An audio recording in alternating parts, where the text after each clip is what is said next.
दर्शकों, इस वीडियो में आपके लिए लेकर के आए हैं एक ऐसी कहानी जिसमें आपको बताया जाएगा कि अपनी जिंदगी में कुंवारे मर जाना, लेकिन इन 3 लक्षण वाली स्त्रियों से हमेशा बच करके रहना और इनसे कदापि विवाह मत करना। कभी जिंदगी में आप परेशान नहीं रहेंगे। मित्रों, ये कहानी आपको बहुत अच्छी जानकारी और सीख दे करके जाएगी। तो चलिए मित्रों, आपका कीमती समय बर्बाद ना करते हुए अब सीधे कहानी पर ही पहुंचते हैं। प्रिय दोस्तों, एक समय की बात है। किसी जंगल में तोता और मैना का जोड़ा एक वृक्ष के डाल पर बैठा हुआ था। तोता ने मैना से कहा कि हे मैना रानी, आज का समय बहुत ही बदल चुका है। मैना कहने लगी, पिया जी, ऐसा क्या समय बदल चुका है? तब तोता कहता है कि हे मैना रानी, समय इतना बदल गया है कि आजकल की स्त्रियां और आजकल की लड़कियां बहुत ही स्वार्थी बन चुकी हैं, क्योंकि स्त्रियां अपने स्वार्थ के लिए कुछ भी करने के लिए तैयार हो जाती हैं। जो काम उन्हें कदापि नहीं करना चाहिए, वो स्वार्थ के प्रति स्त्रियां कर बैठती हैं। मैना कहती है कि पिया जी, मैं तुम्हारी बात से सहमत नहीं हूँ। स्त्रियां कैसे स्वार्थी हो सकती हैं? आप हमारी नारी जाति की बुराई कर रहे हैं। तोता कहता है, नहीं मैना, तुम हमारी बात पर विश्वास करो। तब मैना कहती है, नहीं स्वामी, मैं तुम्हारी बात पर विश्वास नहीं कर सकती हूँ। तब तोता कहता है, ठीक है मैना, जब तुम्हें विश्वास नहीं है तो आइए हम आपके लिए एक कहानी सुनाते हैं, और इस कहानी को सुनने के साथ साथ तुमको ये विश्वास हो जाएगा कि तुम्हारी नारी जाति कितनी स्वार्थी बन चुकी है और अपने स्वार्थ के लिए कितने गलत गलत काम करने के लिए तैयार हो जाती है। दोस्तों, तभी मैना कहती है, ठीक है स्वामी, पहले आप वह कहानी सुनाइए और सिद्ध करके बताइए कि हमारी नारी जाति स्वार्थी है या नहीं है। दोस्तों, तब वो तोता अपने मैना रानी को वह कहानी सुनाता है।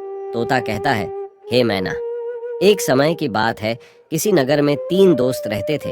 एक राजा का लड़का था जो राजकुमार था, एक बनिया का लड़का था और एक साहूकार का लड़का था। 3 दोस्त थे। तीनों में बहुत गहरी दोस्ती थी, क्योंकि वह तीनों साथ साथ पढ़े थे और साथ ही साथ बड़े भी हुए थे। राजा का जो लड़का था, जो राजकुमार था, उसकी शादी भी हो चुकी थी। मित्रों, एक दिन की बात है, तीनों दोस्त राजा के बगीचे में टहल रहे थे। तो राजकुमार, जो राजा का लड़का था, वह अपने दोस्तों से कहता है, भाई, कल चलते हैं और अपनी पत्नी को उसके मायके से बुला करके ले आते हैं, क्योंकि बहुत दिन हो चुके हैं और हमें अपने पत्नी की बहुत याद आ रही है। इसीलिए कल ससुराल में चलते हैं और तुम हमारे साथ चलो और हम अपनी पत्नी को बुला लाए। तब इन दोनों दोस्तों ने कहा, जो साहूकार का लड़का था और बनिया का लड़का था, इन दोनों ने बोला, भाई, तुम तो अपने ससुराल में पहुंच जाओगे और ससुराल में ससुर जी के महल में आराम से सोओगे, लेकिन हम कहाँ जाएंगे? तब राजकुमार कहता है, मेरे भाई, तुम कोई सराय देख लेना और एक रात की ही तो बात है, रात सराय में काट लेना और सुबह मैं अपनी पत्नी को लेकर के आ जाऊंगा और आराम से घर के लिए निकल चलेंगे। दोस्तों, राजकुमार के बात को सुन करके दोनों दोस्त, साहूकार का लड़का और बनिया का लड़का जो था, वो सहमत हो जाता है। लेकिन बनिया का लड़का जो था, वो बहुत ही चालाक और चतुर था, और जो राजा का लड़का, राजकुमार और साहूकार का बेटा, बिल्कुल भोले और नादान थे। दोस्तों, दोनों दोस्त जब सहमत हो गए तो दूसरा दिन होता है और दोनों दोस्त अपने दोस्त राजकुमार के साथ में वहां से चल देते हैं, और चलते चलते 3 दिन इनके रास्ते में लग गई। और 3 दिन के बाद में राजकुमार अपने ससुराल के पास में जब पहुंचता है, उस नगर के पास में जब पहुंचता है, तो राजकुमार अपने दोनों दोस्तों से कहता है, मेरे भाई, यहाँ कोई सराय देख लेना और रात उस सराय में काट लेना और मैं ससुराल जाता हूँ, सुबह जल्दी आ जाऊंगा। तोता कहता है, हे मैना। राजकुमार इतना कहने के बाद अपने ससुराल के लिए चला जाता है, और इधर साहूकार का लड़का और बनिया का लड़का सराय की तलाश में निकल जाते हैं। ढूंढते ढूंढते उनको एक सराय दिखाई देती है, और सराय के जब समीप पहुंचते हैं तो उन्होंने देखा कि यहाँ खाने पीने की भी व्यवस्था सही है और रुकने की भी व्यवस्था सही नजर आ रही है। दोस्तों, सराय के दरवाजे पर जब वे पहुंचे तो वहां उन्होंने एक बुढ़िया को देखा। उस बुढ़िया के पास में जाकर कहने लगा, हे माता, हम इस सराय में रात व्यतीत करने के लिए आए हैं और सुबह चले जाएंगे। हमारे लिए इस सराय में जगह दे दो जो हम रात सही से काट सके। दोनों दोस्तों की बात को सुन करके वो बुढ़िया जो थी, वो कहने लगी, देखो बेटा, चाहे कहीं भी रुक जाओ, चाहे कहीं भी जा करके रात काट लो, लेकिन इस सराय में आप ना रुके, इस सराय में आप रात ना गुजारे। तब दोनों दोस्त ने पूछा, ऐसा क्यों माता? तब बुढ़िया कहती है, मेरे पुत्र, इसमें अगर आप रुके तो आप जिंदा नहीं बचेंगे, क्योंकि आपकी मृत्यु हो जाएगी। दोस्तों, इस तरह से वो बुढ़िया जो थी साहूकार के लड़के और बनिया के लड़के को समझा रही थी। तब तक एक बहुत सुंदर लड़की, एक बहुत सुंदर युवती दरवाजे के भीतर उस साहूकार के लड़के को दिखाई दे जाती है। साहूकार के लड़का ने जब उस सुंदर युवती को देखा तब वो उस पर मोहित हो गया और उसके साथ रात में रुकने के लिए वो तैयार था। उतावला हो रहा था कि किसी ना किसी तरीके से हम इसके साथ रात गुजार लें। मित्रों, इधर वो बुढ़िया समझाती रही, लेकिन साहूकार का लड़का नहीं माना। साहूकार का लड़का जो था वो अपने दोस्त से कहता हुआ चला गया कि दोस्त, तुझे कहीं जगह मिल जाए तो तू रुक लेना, पर हम तो इसके साथ में ही रुकेंगे। दोस्तों, इतना कहने के बाद में वो साहूकार का लड़का जो था उस सुंदर युवती के साथ में रुकने के लिए वो अंदर चला गया, और जो सराय में एक हॉल टाइप का रूम यानी हॉल जैसा एक कमरा था वो बहुत गहरा और लंबा था। उसमें वो सुंदर युवती के साथ में साहूकार का बेटा चला जाता है। दोस्तों, इधर रात हो चुकी थी और सोने का भी वक्त कुछ समय में होने वाला था। दोस्तों, वो तोता मैना से कहता है, इधर साहूकार का लड़का उस सुंदर युवती के साथ में सराय के अंदर चला गया, लेकिन बनिया का लड़का बाहर रह गया, जो बहुत ही चालाक था, वह चतुर था और समझदार था। बनिया का लड़का ने उसे रोका भी, लेकिन वो नहीं माना। अब दोस्तों, बनिया का लड़का जो था वो बुढ़िया के पास फिर से पहुंचता है और कहता है, हे बूढ़ी माता, मैं आपकी बात को समझा नहीं। आपने कहा कि इस सराय में जो रुकेगा उसकी मृत्यु हो जाएगी और वह सुबह जिंदा लौट करके नहीं आएगा। इसका क्या कारण है, बताने की कृपा करें। मित्रों, तब वो बुढ़िया कहती है, बेटा, तुम उसे रोक रहे थे, लेकिन तुम्हारा दोस्त नहीं माना। मुझे डर है कि वो सुबह आपको जिंदा नहीं मिलेगा। बनिया का लड़का कहने लगा, वही तो मैं आपसे जानना चाहता हूँ, माता, बात क्या है, खुल करके बताओ। तब बुढ़िया ने कहा, बेटा, ये जो सुंदर युवती आपके दोस्त ने देखी, जिसके साथ में वह अंदर चला गया, ये सुंदर युवती जो है ये एक वैश्य है और नागिन है। ये रात में अपना रूप बदल लेती है और जिसके साथ ये रात में रुकती है उसी को डस लेती है और उसको मार देती है। इसलिए हमको डर है, क्योंकि जो भी गया वो जिंदा लौट करके नहीं आया। तोता मैना से कहता है। बनिया का लड़का ये सुन करके घबरा गया और कहने लगा, हे बूढ़ी माता, हमें कोई रास्ता बताओ जिससे हम अपने दोस्त की जान बचा सके। तो बुढ़िया कहती है कि बेटा, मैं तुम्हें एक तलवार देती हूँ और अगर तुम उस नागिन का वध कर सको तभी तुम्हारा दोस्त बच पाएगा। बनिया का लड़का समझदार और चतुर था, वो तैयार हो गया और कहने लगा, माता, लाइए तलवार, मैं अपने दोस्त का जान जरूर बचाऊंगा, चाहे हमारी जान ही क्यों ना चली जाए। मित्रों, बुढ़िया बनिया के लड़के को तलवार देती है और वो चुपके से सराय के अंदर घुस जाता है, और जहां उसका दोस्त साहूकार का बेटा उस वैश्य के साथ में लेटा हुआ था, वही पास में एक कोने में जाकर के बैठ जाता है और इंतजार करने लगता है कि कब ये नागिन का रूप धारण करे और हम इसको मारे। दोस्तों, आधी रात का समय होने वाला था और तभी वह सुंदर युवती जो नागिन थी वह अपना रूप बदलती है और जैसे ही साहूकार के लड़के को काटने वाली होती है तो उसका दोस्त बनिया तलवार लिए तो बैठा ही था, एकदम से उसने तलवार चलाई और उस नागिन का वध कर दिया और वो सुंदर युवती मर गई। दोस्तों, इस तरीके से उसने अपने दोस्त की जान बचाई और उस मरी हुई नागिन को पलंग के नीचे रख दिया एवं छिपा दिया। दोस्तों, तब तोता मैना से कहता है, वो बनिया का लड़का जो था इतना काम करने के बाद, अपने दोस्त की जान बचाने के बाद सराय से बाहर निकल आता है, और जब बाहर निकल आया तो उसने क्या देखा कि एक सुंदर स्त्री जो है वह जंगल के तरफ जा रही है। उसने देखा और विचार किया कि ये सुंदर स्त्री जंगल में इतनी रात में कहाँ जा रही है, हमें देखना चाहिए, इसके पीछे पीछे जाना चाहिए और ये जानकारी लेना चाहिए कि ये जा कहाँ रही है। वो बनिया का लड़का जिसके हाथ में तलवार था, जिसने नागिन का वध किया था, वो उस सुंदर स्त्री के पीछे चल देता है और वो बनिया का लड़का सोचता जा रहा है कि देखे ये कहाँ जा रही। वो स्त्री चलती चली गई और जंगल में एक साधु का आश्रम था और वो स्त्री साधु के आश्रम पर पहुंच गई और जाकर के उसने साधु से मुलाकात की और वो सारा नजारा बनिया का लड़का दूर से ही देख रहा था। जब उसका जाने का समय हुआ तो साधु से मिलने के बाद फिर वो सुंदर स्त्री हाथ जोड़ करके कहने लगी, आज आपसे मेरी आखिरी मुलाकात है। साधु कहने लगा, वो क्यों? तो वो सुंदर स्त्री जवाब देती है, हमारे पति हमें लेने के लिए आए हैं और अभी हमारे घर पर ठहरे हुए हैं। कल मैं अपने पति के साथ ससुराल चली जाऊंगी। आज के बाद फिर मैं आपसे मिलने के लिए नहीं आ पाऊंगी। तब वो साधु कहने लगा, रोजाना तो हमारे पास आती थी, लेकिन अब हमें धोखा देकर के जा रही हो और कह रही हो कि अपने पति के साथ जा रही हो।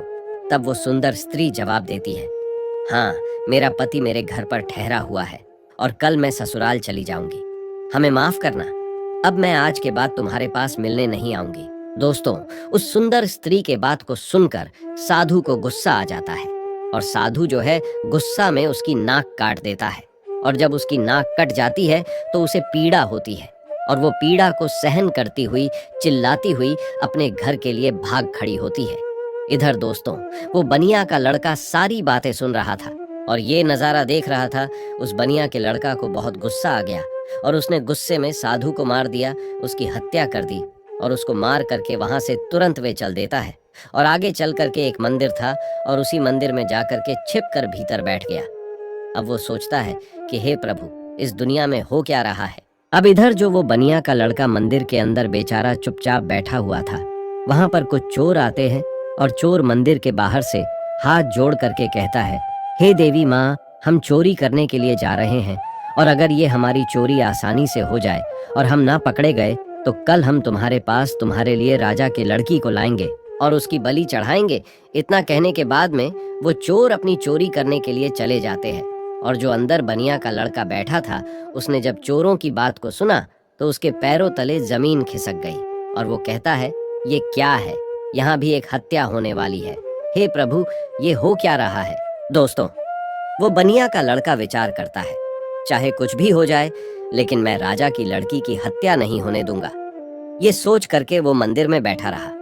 इधर दोस्तों, क्या हुआ कि वो स्त्री जो थी जिसकी नाक साधु ने काटी थी, वो अपने घर पर पहुंची और उसने रोना धोना बंद किया।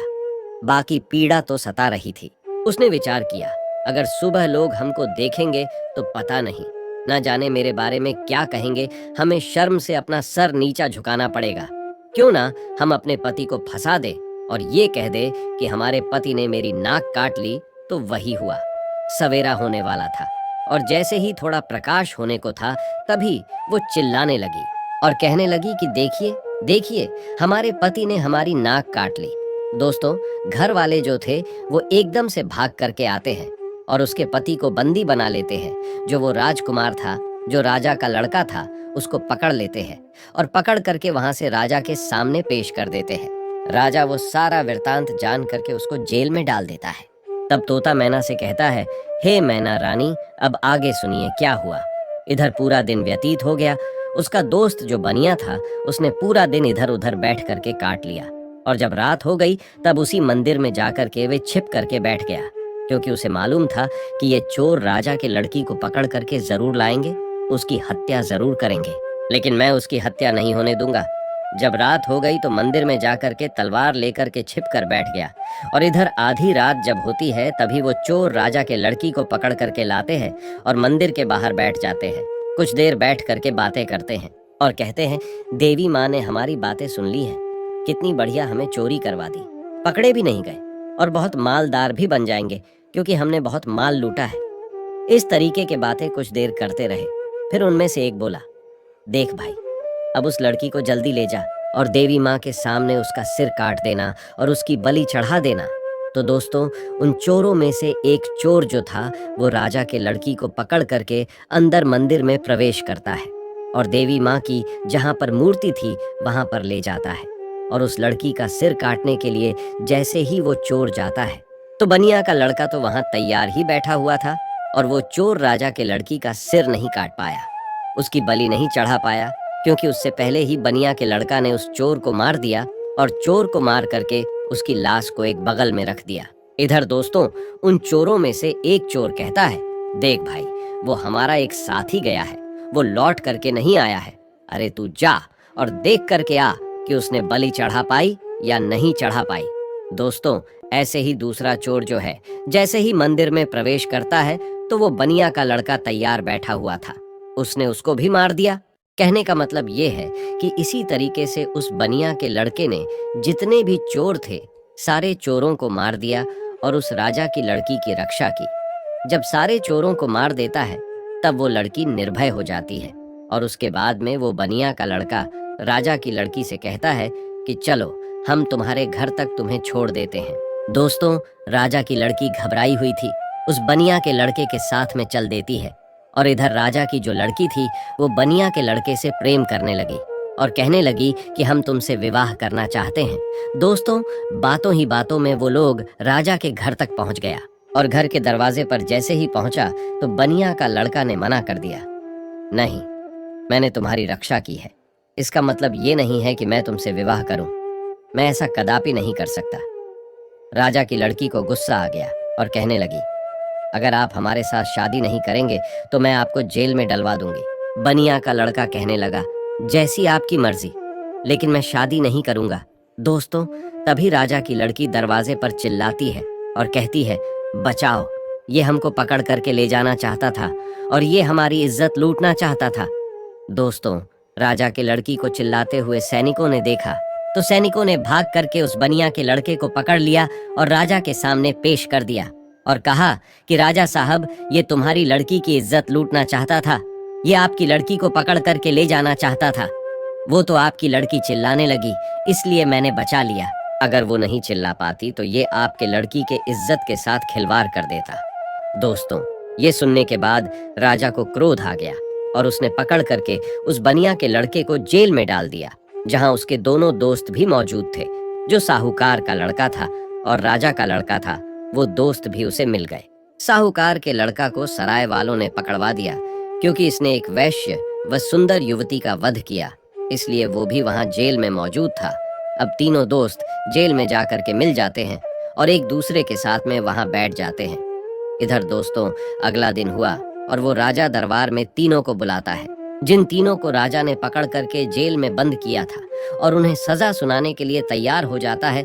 दरबार लगा हुआ था और राजा ने जो साहूकार का लड़का था जिसने वैश्य का वध किया था, उसे अपने पास में बुलाया और उससे कहा कि क्यों रे, तेरा क्या नाम है, कहाँ का रहने वाला है। तब वो लड़का कहने लगा कि मैं साहूकार का बेटा हूँ।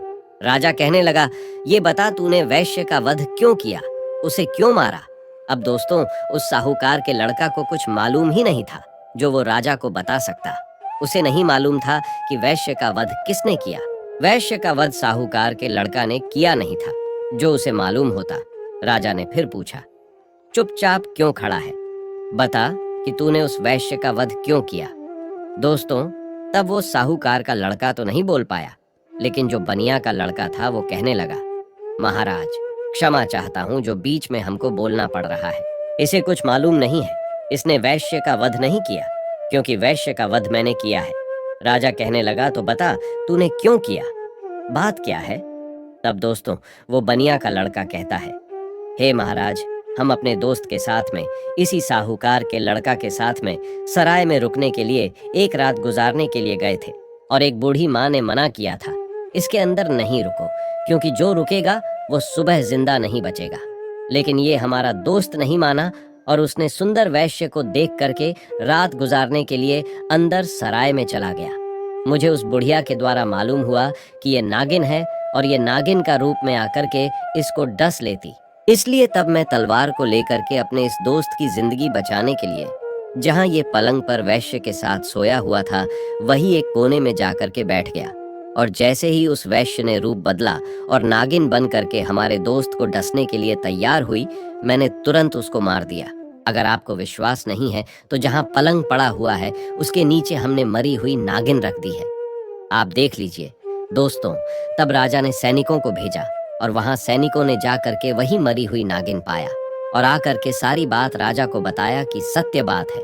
तो दोस्तों, राजा प्रसन्न हो गया और कहने लगा, ठीक है, तूने दोस्ती का फर्ज निभाया है जो अपनी दोस्त की जिंदगी बचाई है। दोस्तों, राजा साहूकार के लड़का को छोड़ देता है। उसके बाद में राजा जो था वो राजकुमार, यानी कि जो राजा का लड़का राजकुमार जो था, उसको बुलाता है और उससे पूछता है कि तू बता कि तूने अपनी पत्नी की नाक क्यों काटा। अब दोस्तों, उसको भी नहीं मालूम था नाक किसने काटी है, वो भी चुपचाप खड़ा था। राजा ने फिर दोबारा पूछा कि बोल क्यों नहीं रहा है कि तूने अपनी पत्नी की नाक क्यों काटा। तब दोस्तों, वो बनिया का लड़का फिर से हाथ जोड़ करके कहने लगा कि महाराज क्षमा करे, इसको भी नहीं मालूम, इसने अपनी पत्नी की नाक नहीं काटी है। नाक किसने काटी है वो सारा वृत्तांत मैं आपको सुनाता हूँ। तब उस बनिया के लड़के ने राजा को बताया कि ये लड़की साधु से प्रेम करती है। रात में साधु से मिलने के लिए गई। मैं इसके पीछे पीछे गया। इसने कहा कि मैं कल से तुमसे मिलने नहीं आ सकती, मेरा पति मुझे लेने के लिए आया है। ये सुनकर के उस साधु ने इसकी नाक काट ली और इसने आकर के अपने पति को फंसा दिया। इसने गलत किया। राजा कहने लगा, मैं तेरी बात पर विश्वास कैसे करूं? तब उस बनिया के लड़के ने कहा, महाराज सैनिकों को भेजिए जहां उस साधु का आश्रम है। देख लीजिए कि मैंने साधु का वध कर दिया है। दोस्तों, सैनिक जाते हैं, आश्रम पर उस मरे हुए साधु को देखते हैं तो आ करके राजा को बताते हैं कि महाराज बात सत्य है। दोस्तों, तब वो राजा उस राजकुमार को भी छोड़ देता है, वो भी बच जाता है। दोस्तों, फिर तोता कहता है कि हे मैना, अब आई बारी उसी बनिया के लड़का की जिसने राजा के सामने अपने दोस्तों की जिंदगी बचाई। राजा उस बनिया के लड़का से बोलता है कि तूने तो अपने दोस्त को बचा लिया, लेकिन अब तू बता कि तू हमारी लड़की को पकड़ करके क्यों ले जाना चाहता था, इसके साथ में दुर्व्यवहार करना क्यों चाहता था, इसकी इज्जत से खिलवाड़ करना क्यों चाहता था। अब तू नहीं बचेगा। दोस्तों, तब वो बनिया का लड़का कहता है कि महाराज क्षमा करें, ये आपकी लड़की जो है ना, इसने हमें गलत फंसाया है। आपकी लड़की की बलि चढ़ाने के लिए कुछ चोर इसको पकड़ करके ले गए थे। मैं उसी मंदिर में था, मेरे हाथ में तलवार थी क्योंकि मैं साधु को मार करके आया, और आपकी लड़की को मारने के लिए जैसे ही एक चोर अंदर मंदिर में आता है, मैंने उसको मार दिया। दूसरा आता है, उसको भी मार दिया। इसी तरीके से जितने भी चोर थे मैंने सबको मार दिया, और सभी मंदिर में ही पड़े हुए हैं। अगर विश्वास नहीं है तो सैनिकों को भेज करके देख लीजिए। दोस्तों, वही हुआ। सैनिक जाते हैं मंदिर के पास में, मंदिर में जाकर के देखते हैं तो उन चोरों की लाशें पड़ी हुई थी। तो सैनिकों ने आकर के सारी बात राजा से कही कि महाराज बात सत्य है, आपकी लड़की की रक्षा इसने की है। इसने इज्जत से खिलवाड़ नहीं किया और ना ही इज्जत लूटने की कोशिश की है। वो बनिया का लड़का कहता है, हाँ राजा साहब, मैं आपकी लड़की को पकड़ करके क्यों ले जाऊंगा। और सुनिए महाराज, चोरों से बचा करके जब आपके लड़की को घर छोड़ने के लिए आ रहा था, तब आपकी लड़की हम पर आसक्ति हो गई, प्रेम करने लगी और विवाह करने की जिद करने लगी। मैंने कहा, मैं ऐसा कदापि नहीं कर सकता। मैंने जिस लड़की की रक्षा की है और उसके बदले में मैं उससे विवाह करूं, उसकी इज्जत से खिलवाड़ करूं, ऐसा मैं नहीं कर सकता। मैंने उसे मना किया तो उसने कहा, अगर तुम हमसे विवाह नहीं करोगे तो हम अपने पिता से कहकर तुम्हें जेल में डलवा देंगे। और उसने वही किया। बनिया के लड़के के बात को सुन करके राजा जो था, उसका चेहरा शर्म से नीचे झुक जाता है, और तब उसने बनिया के लड़के को आजाद कर दिया और माफी मांगी कि जाओ बेटा, तुम आजाद हो, तुम्हारी गलती नहीं है। इस तरीके से वो बनिया का लड़का जो था अपने दोनों दोस्तों को बचा लेता है और खुद भी बच जाता है, और तीनों दोस्त हंसते हंसते अपने नगर में चले आते हैं और आराम से फिर वही रहने लगते हैं। तो दोस्तों, अब वो तोता कहता है कि हे मैना, देख लिया, इस तरीके से नारी जात स्वार्थी बन चुकी है और अपने स्वार्थ के लिए गलत से गलत काम के लिए तैयार हो जाती है। अब उस गलत काम के लिए चाहे कुछ भी करना पड़े, चाहे कितने भी कष्ट झेलना पड़े, चाहे किसी के भी जिंदगी से खिलवाड़ क्यों ना करना पड़े, लेकिन ऐसी स्त्रियां नहीं मानती हैं। दोस्तों, अपने पिया तोता की बात को सुन करके मैना जो है वो चुप हो जाती है। उसके बाद में तोता कहता है, हे मैना रानी, इसीलिए तो मैं सोचता हूं कि चाहे भूखे मर जाना, लेकिन इन 3 लक्षणों वाली स्त्रियों से कभी विवाह मत करना। तोता समझाता है कि 3 लक्षणों वाली स्त्रियां ये है। पहली, वो जो पति होकर के भी पराये पति से हित करे और पराये पति से छुप छुप के मिलने के लिए जाए, अपने पतिव्रता धर्म को भूल जाए और उसके साथ में हवस का शिकार बन जाए। तो ऐसी स्त्री से हमेशा बचना चाहिए और ऐसी स्त्रियों से दूर रहना चाहिए। और दूसरी स्त्री वो है जो एक स्त्री तो है, लेकिन वेश्यावृत्ति के तरह जिंदगी गुजार रही है, नागिन की तरह रह रही है। अब उसे अपने हवस के इच्छा पूर्ति के लिए चाहे अपने पति का ही कत्ल क्यों ना करना पड़े, लेकिन वो कर बैठती है और नागिन की तरह अपने पति को दस करके उसे मार डालती है। तो ऐसी वेश्यावृत्ति के लक्षण वाली जो स्त्रियां हैं, इनसे दूर रहना चाहिए, इनसे कदापि विवाह करने की इच्छा नहीं रखना चाहिए। और तोता बोला, हे मैना, तीसरी स्त्री वो है जिसकी जान अगर कोई बचाए और अगर वो मरने के लिए जा रही हो और उसकी अगर कोई जान बचा ले और ऐसे में वे मददगार को ही झूठा फंसा दे और उसी मददगार से विवाह की इच्छा करे, उसी से दुर्व्यवहार करने की इच्छा करे और फिर उसको झूठा फंसा करके उसको मरवा डाले। या उसे जेल में बंद करवा दें या उसे सजा दिलवा दें। तो ऐसी स्त्रियों से भी हमेशा बच के रहना चाहिए। इनका कोई भरोसा नहीं है कि किस वक्त तुम्हारी जिंदगी को ले बैठे। तो दोस्तों, मेरे कहने का तात्पर्य ये है कि ये कहानी हमें यही सिखाती है कि चाहे जीवन में कुमारे मर जाना, लेकिन इन 3 लक्षणों वाली लड़कियों से हमेशा दूर रहना, बच करके रहना। कभी जिंदगी में फंसोगे नहीं और कभी जिंदगी में दुखी नहीं रहोगे, और तुम्हें कभी भी जिंदगी में रोना भी नहीं पड़ेगा और पछताना भी नहीं पड़ेगा। तो प्रिय मित्रों, कैसी लगी आपको ये कहानी? अगर कहानी अच्छी लगी है, पसंद आई है, तो कमेंट बॉक्स में जरूर बताना, और हो सके तो अपने मित्रों को भी शेयर करना और हमारे चैनल को सब्सक्राइब अवश्य करना। और दोस्तों, सच्ची श्रद्धा से कमेंट में जरूर लिखे जय श्री राम, जय हनुमान। साथ ही देवों के देव हर हर महादेव सदैव आप पर अपनी कृपा बनाए रखे। प्रिय मित्रों, वीडियो को अंत तक देखने के लिए धन्यवाद। जय श्री राम।